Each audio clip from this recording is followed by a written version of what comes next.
நீ நான் பண்ண போற 7 ஷோக்கும் மேக்கப் ஆர்டிஸ்டா இருக்கணும்னு ஆசைப்படுறேன். நீ என்ன சொல்ற? அதுவும் 2 மடங்கு சம்பளத்தோட என்று கேட்டான். அவன் அப்படி சொன்னதும் நித்யாவிற்கு ஆச்சரியமானது.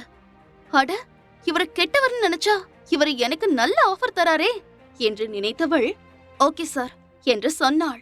அதை கேட்டவன் குட், இப்ப நமக்கு ஷோ தொடங்க போது, நம்ம போலாம். ஆர்டிஸ்ட் எல்லாம் திடீர்னு டச்அப்க்கு வருவாங்க, நீ அங்க இருக்கணும் என்று சொன்னான். அதை கேட்டவள் சரி என்று சொல்லி சென்றாள். அதே நேரம் இங்கே இருந்த ஸ்டாஃப் எல்லாம் நம்ம பாஸ் என்ன இப்படி இறங்கிட்டாரு, இவர் இப்படி எல்லாம் பேச நான் பார்த்ததே இல்லையே, என்ன விஷயமா இருக்கும் என்று கேட்டாள் ஒரு பெண். உடனே இன்னொரு பெண் அந்த மேக்கப் ஆர்டிஸ்ட் மேல நம்ம சாருக்கு ஒரு இது வந்துருச்சு போல, அது சரி, பாலைவனமா இருந்த அவர் வாழ்க்கையிலயும் ஒரு வசந்தம் வந்துருச்சு என்று சொன்னாள் இன்னொருத்தி. அங்கே இருந்த ஸ்டாஃப் எல்லாம் இப்படி பேசிக் கொண்டிருக்க இதை எதையும் அறிந்து கொள்ளாத நித்யா தன்னுடைய கடமையை கண்ணாக வேலை பார்த்து கொண்டிருந்தாள். அன்றைக்கு முழுவதும் அவளுக்கு டச்அப் மற்றும் ஹேர் ஸ்டைல் சரிபார்க்கவே போதுமானதாக இருந்தது. அவள் வேலையை முடிக்கும் போது மிகவும் டயர்டாக இருந்தாள். அப்போதுதான் அவள் போனை எடுத்து பார்த்தாள். மாஸ்க்மேன் அவளுக்கு 5 மெசேஜ் அனுப்பியிருந்தான். அதை பார்த்தவள் அடடா, நான் அவர்கிட்ட பேசவே இல்லையே, சரி இப்ப அவருக்கு கால் பண்ணி பேசுவோம் என்று நினைத்தவள் வேகமாக கால் செய்தாள். ஒரு ரிங்கிலேயே கால் அட்டன் செய்தவன் ஹலோ என்றான். உடனே அவள் சாரி, கொஞ்சம் வேலையில பிஸியா இருந்த, அதான் போன் பார்க்க முடியல என்று சொன்னாள். உடனே அவன் அதெல்லாம் ஒன்னும் பிரச்சனை இல்ல, உன் வேலை முடிஞ்சா நீ கீழே வா, நான் ஷோரூம் பார்க்கிங்ல தான் உனக்காக வெயிட் பண்ணிட்டு இருக்கேன் என்று சொன்னான். அதை கேட்டவள் வந்த ரொம்ப நேரம் ஆச்சா? உடனே அவன் அதெல்லாம் இல்ல, நான் இப்பதான் வந்தேன், நீ வேலை முடிஞ்சதும் வா என்றான். வேலை முடிஞ்சது, நான் இப்ப கிளம்பி வரேன் என்று சொல்லிவிட்டு போனை வைத்தவள் தன்னுடைய பொருட்களை எல்லாம் அடுக்க ஆரம்பித்தாள். அப்போது அவளுக்கு மாஸ்க்மேனின் கார் நம்பர் மெசேஜில் வந்தது. அதை பார்த்து புன்னகை செய்தவள் தொடர்ந்து பொருளை எடுத்து வைக்க, அப்போது அவள் பின்னால் இருந்து யாரது, உன் பாய் ஃப்ரெண்டா என்று ஒரு குரல் கேட்டது. அதை கேட்டதும் அவள் பதட்டத்துடன் திரும்பி பார்க்க அங்கே ராகவ் நின்று கொண்டிருந்தான். அவனை பார்த்து சற்று நிம்மதி அடைந்தவள் சார் நீங்களா என்று கேட்க நானேதான், நீ பேசுறதையெல்லாம் கேட்ட, உனக்கு பாய் ஃப்ரெண்ட் எல்லாம் இருக்காங்க போல. அது சரி, இந்த நாட்டுல தான் பொண்ணுங்க ரொம்ப கம்மியாயிட்டே போறாங்களே, அதனால பசங்க எந்த மாதிரியான பொண்ணா இருந்தாலும் ஓகே சொல்லிடுறாங்க என்று சொன்னான். அவன் அப்படி சொன்னதும் நித்யா கோபம் கொள்ளவில்லை. அவளுக்கு உண்மையில் இப்போது இங்கே இருந்து சென்றால் போதுமென இருந்தது. எனவே அவள் அங்கிருந்து செல்ல போனாள். அப்போது சட்டென்று அவள் கையை பிடித்த ராகவ் ஹே, எங்க ஓடுற, ஒரு நிமிஷம் உன் முகத்தை இன்னொரு முறை காட்டு, ஸ்பெக்ஸ் இல்லாம நீ இன்னும் அழகா இருப்பேன்னு நினைக்கிற என்றான் ராகவ். அதை கேட்டவள் பதட்டத்துடன் அங்கே இருந்தால் வேலைக்கு ஆகாது என்று புரிந்து கொண்டு ஓடிவிட்டாள். நித்யா மிகவும் வேகமாக வெளியே வந்து மாஸ்க்மேனின் கார் அருகே வர அவன் அவளுக்காக கதவை திறந்து விட்டான். அவள் உள்ளே வந்து உட்கார்ந்தாள். அவன் இப்போதும் ஒரு மாஸ்க் அணிந்திருந்தான். அவனோ ஹே நித்யா, என்னாச்சு உனக்கு, நீ ஏன் இப்படி பயந்து போய் ஓடி வர, உன்னை ஏதாவது புலி துரத்துச்சா என்று கேட்டான். அவன் அப்படி கேட்டதும் பதட்டமான நித்யா மனதிற்குள் ச்சே, இந்த ராகவ் சருக்கு என்ன பிரச்சனை, அவர் எப்படி என்கிட்ட அப்படி நடந்துக்கலாம் என்று யோசித்தாள். அதன் பிறகு மாஸ்க்மேன் தன்னை பார்ப்பதை உணர்ந்தவள் அதெல்லாம் ஒன்னும் இல்ல, நீங்க எனக்காக வெயிட் பண்ணிட்டு இருப்பீங்கன்னு ஸ்பீடா வந்தேன் என்று சொன்னாள். அவள் சொன்னதை அவன் என்னதான் நம்பவில்லை என்றாலும் வேறு எதுவும் கேட்காமல் காரை ஸ்டார்ட் செய்தான். கார் ஸ்டார்ட் ஆன பிறகுதான் அது எவ்வளவு ஆடம்பரமான காராக இருக்கிறது என்று ஆச்சரியமடைந்தாள் நித்யா. காரை பற்றி யோசித்துக் கொண்டிருக்க அவளை பார்த்தவன் நித்யா, இன்னைக்கு வேலை எப்படி போச்சு என்று கேட்டான். உடனே நித்யா எனக்கு வேலை ரொம்ப நல்லா போச்சு, அந்த பாஸ் கொஞ்சம் ஸ்ட்ரிக்ட் தான், பட் வேலை நல்லா பண்ண பாராட்டுறாரு, இந்த எக்ஸ்பீரியன்ஸ் ரொம்ப நல்லா இருக்கு என்று சொன்னாள்.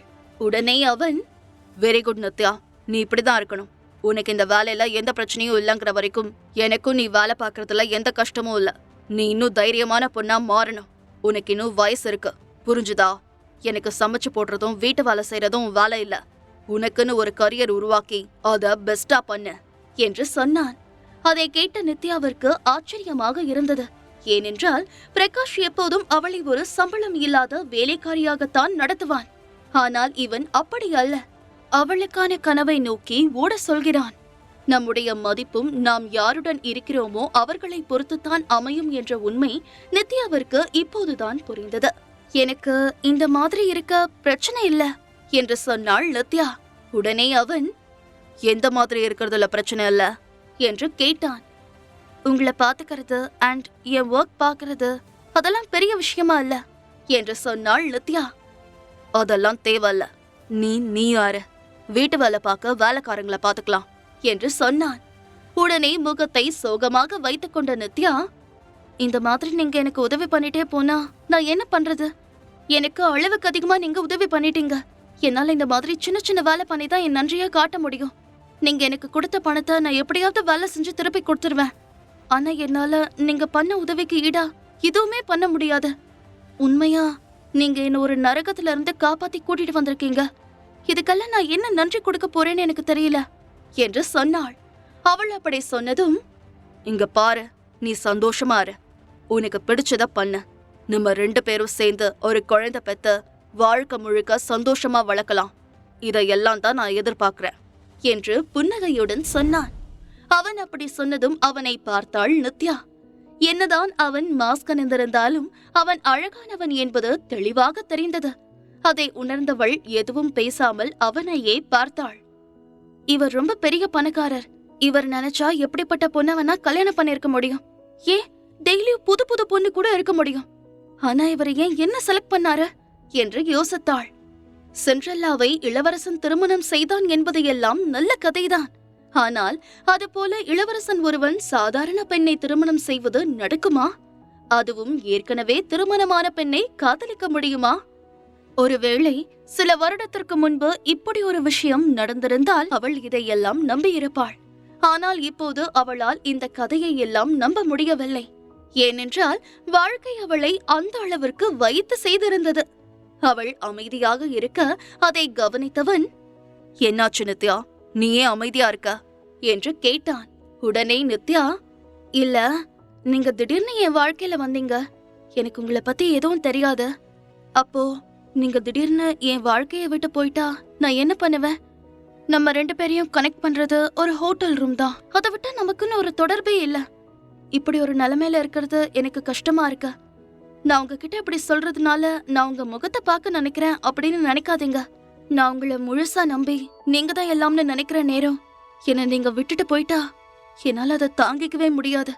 அதான் எனக்கு ரொம்ப கஷ்டமா இருக்கு. நான் ஏற்கனவே ஒரு முறை கஷ்டப்பட்டுட்டேன். நான் இன்னொரு முறை அதே வலியை தாங்க தயாரா இல்ல என்று சொன்னாள். நித்யா அப்படி சொன்னதும் அந்த கார் மிகவும் அமைதியானது. அதன் பிறகு இருவரும் சில நிமிடங்கள் பேசவே இல்லை. அவன் அமைதியானதை பார்த்த நித்யா, ஐயோ நித்யா, நீ ஏன் தான் இப்படி இருக்கியோ? நிச்சயமா உன்னால வாயை வச்சுக்கிட்டு சும்மாவே இருக்க முடியாதுடி. நீ சரியான தண்டம். அவருதான் உன்னை நல்லா பாத்துக்கிறாருல்ல, உனக்கு அது போதாதா? எதுக்கு நீ தேவையில்லாம அவர்கிட்ட கேள்வி கேட்ட என்று தன்னைத்தானே வருத்து கொண்டு இருக்க, அப்போது அவளை பார்த்த மாஸ்க்மேன், நித்யா, உனக்கு நான் ஏன் இவ்ளோ ஹெல்ப் பண்றேன்னு தெரிஞ்சுக்கணுமா என்று கேட்டான். உடனே அவள் ஆமாம் என்பது போல வேகமாக தலையாட்டினாள். உடனே அவன், நீ எனக்கு தெரிஞ்ச ஒரு பழைய ஃப்ரெண்ட் மாதிரி இருக்க என்று சொன்னான். அவன் அப்படி சொன்னதும் அவளுக்கு மிகவும் கஷ்டமாக இருந்தது.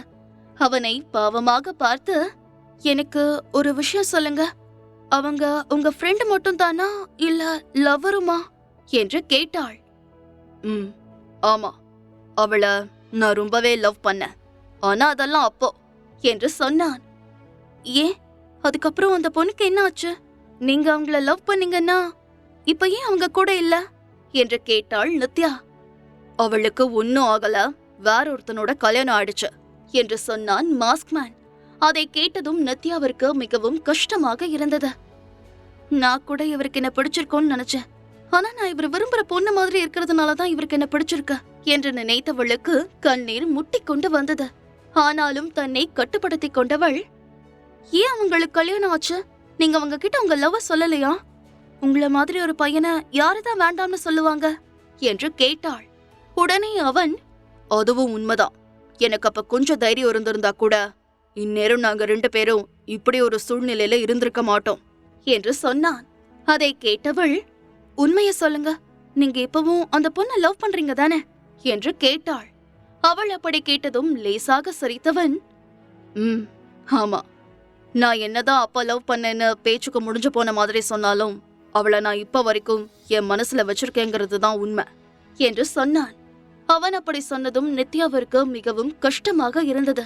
உடனே அவள், ஏங்க, ஒருவேளை அந்த பொண்ணு திரும்ப உங்ககிட்ட வந்தா நீங்க அவங்கள கல்யாணம் பண்ணிக்க ஓகே சொல்வீங்கல்ல என்று கேட்டாள்.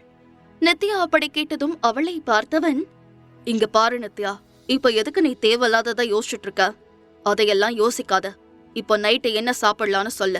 உன் ஃப்ரெண்டு உன்னை கூட்டிட்டு போன ரெஸ்டாரண்ட்டுக்கு கூட்டிட்டு போகவா என்று கேட்டான். உடனே நித்யா, நீங்க எங்க போக ஆசைப்படுறீங்களோ அங்க போலாம் என்று சொன்னாள். அவள் குரலில் மாற்றத்தை உணர்ந்தவன், என்னாச்சு நித்யா, நீ அழுறியா என்று கேட்டான். உடனே நித்யா தன் முகத்தை திருப்பிக் கொண்டு, நான் ஏன் அழப் போறேன்? எனக்கு நல்ல வேலை கிடைச்சிருக்கு. இனிமே நான் நல்லா சம்பாதிக்க போறேன். இதுக்கு மேல எனக்கு என்ன கவலை? என் கண்ணுல இருந்து எல்லாம் கண்ணீர் வராது என்று சொன்னாள்.